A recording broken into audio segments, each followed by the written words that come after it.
Magandang araw sa ating lahat at ang ating topic ngayon ay ang pinaka maswerteng feng shui animal sa loob nating tahanan. Ito ang ating tatalakayin. Ito ay limang feng shui animals na dapat ilagay natin sa ating mga tahanan. Kasi ito ay nagdudulot ng maraming swerte pag nasunod natin ang tamang posisyon kung saan siya dapat ilagay. At bago ang lahat, maraming salamat sa lahat ng mga nag-subscribe sa channel ko. At sa mga hindi pa nag-subscribe, mag-subscribe na po kayo para lahat ng video na i-upload ko ay mapanood ninyo. Maraming salamat. At sa mga bago kong subscribers, maraming salamat sa inyong lahat. Pagpalain kayong lahat. God bless sa inyong lahat. So, ito na po. Umpisahan na po natin ang 5 feng shui animals na dapat nasa loob ng ating mga tahanan. Ang una ay ang elepante. Ang sumunod ay ang koi fish. Ang pangatlo ay ang fudub, yung aso. Ang pang-apat ay dragon. Ang panglima ay pagong. Ayan ang mga 5 feng shui animals na dapat nasa loob ng ating tahanan. Yan ang i-display natin sa loob ng tahanan. So mag-umpisa na po tayo sa elepante. Ang elepante ay isang marilag at matalinong hayop. Ayon sa feng shui, ito ay simbolo ng pagiging matatag at karunungan. Kilala ang kanyang makapangyarihang presensya at sa katalinuhan. Ang elepante ay nagrepresenta sa ideya na pinagbabatayan ang pagiging malakas, matalino at pagiging maaalahanin.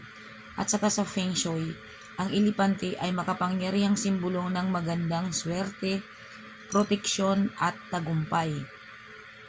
Ang simbolismo ng elepante sa feng shui ay mayaman at iba-iba.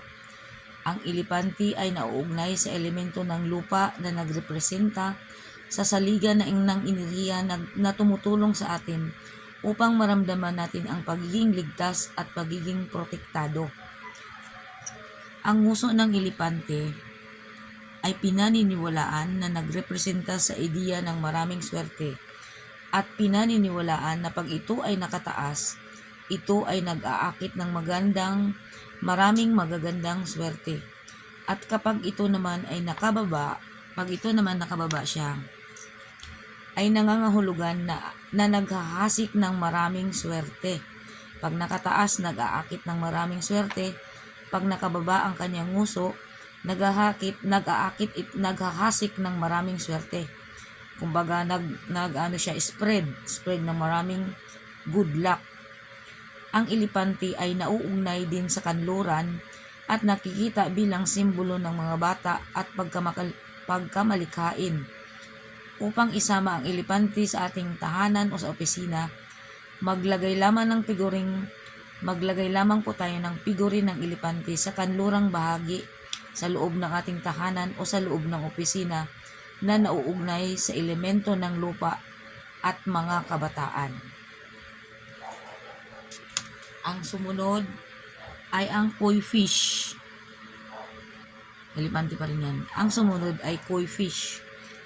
Ang koi fish kilala bilang carpa. Kilala bilang mabait at matatag na nilalang.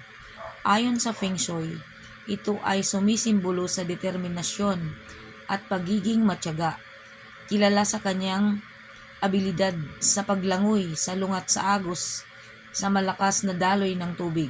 So kumbaga sinasalungat niya yung malakas na daloy ng tubig. Kumbaga sa buhay natin, kahit maraming problema tayong hinaharap, laban lang ng laban. Kumbaga, hindi tayo nagpapadaig sa mga problema.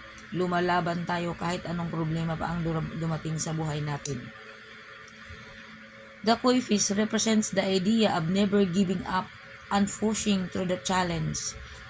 Hindi sumusuko sa hamon ng buhay. Sa feng shui, ang koi fish ay powerful symbol ng tagumpay, good luck at ambisyon. Ang simbolismo ng koi fish sa Feng Shui ay mayaman at iba-iba. Ang koi fish ay nauugnay sa elemento ng tubig at nagrepresenta sa daloy ng kayamanan, good luck at kasaganaan sa buhay ng bawat tao. Ang koi fish ay nauugnay sa silangan at nakikita bilang simbolo ng good health and family. Upang isama mo ang koi fish sa loob ng iyong tahanan o opisina, maglagay ka ng koi fish na figurine o aquarium o painting ng koi fish sa silangang bahagi sa loob ng iyong bahay o opisina which is associated with water and family. So, maglagay ka ng koi fish aquarium sa east sector ng bahay mo, sa silangang bahagi sa loob ng iyong bahay o sa sala ng iyong bahay. Basta doon siya nakalagay sa pwesto sa silangang bahagi. Ang sumunod naman ay fudog. Di ba ito yung nakikita natin kadalasan sa mga bahay ng Chinese na may mga aso siya na ganito. Mga estatwa ng fudog. Aso. Ang tawag dito sa Chinese ay fudog. Na sa templo ng mga Chinese, nasa labas talaga siya, para siyang gwardiya. Ang fudog ay kilala din sa Chinese na tinatawag na bilang guardian lion. Tinatawag sa Chinese ng guardian lion. Ito ay may mas higit pa sa simbolo ng proteksyon at good luck in Feng Shui. Ito ay simbolo ng powerful force that has been revered for centuries. Iginagalang sa loob ng maraming siglo. Ang kahangahangang nilalang na ito ay nauugnay sa pagbabantay at pagprotekta sa mga bahay at mga buildings. So, pinoprotektahan niya yung mga buildings. Kaya nga, nasa labas siya ng mga templo, karamihan sa Chinese, mga bahay, malalaking bahay ng Chinese, sa mga templo ng Chinese. Nakalagay siya sa labas. Ayan o, templo ng Chinese yan. Nakalagay siya sa labas kasi tinatagurian siyang guardian lion. Itinataboy nito ang negatibong enerhiya at bad luck. Sa Feng Shui, ang fudog is a powerful symbol of good luck, protection, and success that can bring balance and harmony to your living and working spaces. Ang simbolismo ng fudog in Feng Shui ay mayaman at iba-iba. Ang pudog bilang mabangis at matatag na itsura ay nauugnay sa elemento ng lupa at nagrepresenta sa saligan ng enerhiya at tumutulong sa bawat isa sa atin na maramdaman ang seguridad at pagiging protektado. The fudog is also related to the northeast and is seen as a symbol of educational success and self-cultivation, at nagpapaalala sa atin sa landas ng tagumpay sa pamamagitan ng patuloy na pag-aaral at pagpapabuti sa sarili. Upang isama natin ang fudog sa ating mga tahanan at opisina, ay maglagay lamang tayo ng figurine ng fudog sa lugar sa hilagang silangan sa loob ng bahay at sa opisina to bring balance and harmony to your living and working spaces. So kung gusto nyo maglagay ng figurine ng pudog sa loob ng tahanan, maglagay lamang kayo sa loob, sa hilagang parte ng bahay. Doon siya sa east ilagay. Yung maliit lamang na figurine kasi sa loob ng bahay. Pero kung maglagay din kayo sa labas, dito siya sa main entrance ng bahay ninyo. Kasi nagsisilbi siyang guardian lion. Pinoprotektahan niya ang ating mga tahanan, opisina, o mga buildings. So, ang sumunod naman natin tatalakayin ay ang dragon. Ang dragon, the king of all Feng Shui animals. Ito ang pinakahari sa lahat ng Feng Shui animals, ang dragon. Is a powerful symbol of wealth, power, and success. Itong dakilang animal Feng Shui na ito ay matagal na at nanunumbalik sa Chinese culture. Kilala sa katapangan at may kakayahang kumontrol ng mga elemento. Sa Feng Shui, ang dragon ay tinataguri ang bringer of good luck and prosperity. Pinaniniwalaan na kapag ito ay nasa loob ng ating tahanan o opisina, ito ay tutulong upang makabighani ng maraming kayamanan, kapangyarihan at tagumpay sa buhay. Ang kahulugan ng dragon sa Feng Shui ay mayaman at iba-iba. Ang dragon ay kumakatawan sa water element na nagrepresenta sa daloy ng kayamanan at good luck. So, ang 5 kuko ng dragon ay nagrepresenta sa 5 elemento. Ang wood, fire, earth, and metal, and water. So, 5 elements. Di ba may 5 tayong elements? Wood, fire, earth, metal, and water. Nagrepresenta ang kanyang 5 kuko.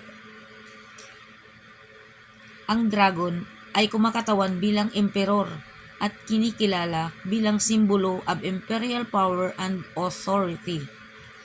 Upang isama ang dragon sa iyong tahanan o opisina, maglagay ka ng figurine ng dragon sa wealth corner ng iyong bahay o opisina. Sa kaliwang ang wealth corner sa bahay natin ay nasa kaliwang bahagi. Pagpasok natin sa loob ng bahay, tumingin tayo sa kaliwang bahagi ng bahay o opisina. Ito ay tinatawag na wealth corner. So, kayamanang pwesto ng ating opisina o bahay sa loob ng ating mga tahanan o opisina. Pwede ka ring maglagay ng figurine ng dragon in the career area of your home or office to attract success and power. Magandang ideya din na maglagay ka ng figurine ng dragon na nakaharap sa main entrance ng iyong bahay o opisina. Pwede rin siyang ilagay na nakaharap sa main entrance ng iyong bahay o opisina to bring positive energy and good luck to your business or career. Para lalo pang palakasin ang enerhiya ng dragon, ay ipatong mo kung maglagay ka ng figurine ng dragon sa loob ng bahay, ay ipatong mo siya sa pula o maroon na tela o katabi siya ng isang figurine ng kristal. Kahit anong figurine basta yari sa kristal. As these colors and materials are believed to amplify the dragon energy. Importante na panatilihing malinis at well-maintained ang figurine ng dragon dahil pinaniniwalaan na ang marumi at damaged na dragon ay magdudulot ng negatibong enerhiya. So, panatilihin natin siyang malinis, punasan natin na hindi siya madumihan, mapuno ng alikabok, o hindi siya mabungi, hindi siya malaglag para hindi masira ang kanyang itsura. Kasi pa mag-display ka ng sira-sirang mga figurine, ay nagdudulot ito ng bad energy or bad luck. Ang panglima sa sikat na animal, ang panglima sa pinakamaswerteng Feng Shui animal sa loob nating tahanan, ang panglima ay ang pagong, ang tortoise. Ang simbolo ng pagong ay simbolo siya ng katalinuhan at pagiging mapasensyoso at mahabang buhay, longevity. Symbol of stability and longevity. So, simbolo siya sa kasaganahan at sa mahabang buhay. So, kung meron ka daw pagong, mag-display ka ng pagong sa loob ng iyong tahanan, simbolo ito ng mahabang buhay. Mahabang buhay, magiging mas mahaba ang buhay ng mga nakatira sa loob ng tahanan na yon. Ang sinaunang pagong ay nabubuhay ng 100 years, 100 taon. Nagrepresenta sa ideya ng long and steady life. Mahaba at permanenteng buhay ang simbolo ng pagong. Ang pagong ay kinikitaan bilang powerful symbol of good health, stability, and protection. Ang simbolo ng pagong sa Feng Shui ay mayaman at iba-iba. Ang pagong ay kumakatawan sa earth element and represent the stability and grounding energy na tumutulong sa atin na maramdaman ang pagiging seguridad at proteksyon. Ang kanyang shell, itong nasa likod niya, Ang kanyang shield ay nagrepresenta bilang panangga at nagtataboy ng negatibong enerhiya at bad luck. Tinataboy ng kanyang shield ang bad luck and negative energy. Ang pagong ay kumakatawan sa kanluran and nakinikitaan as a career and life path symbol.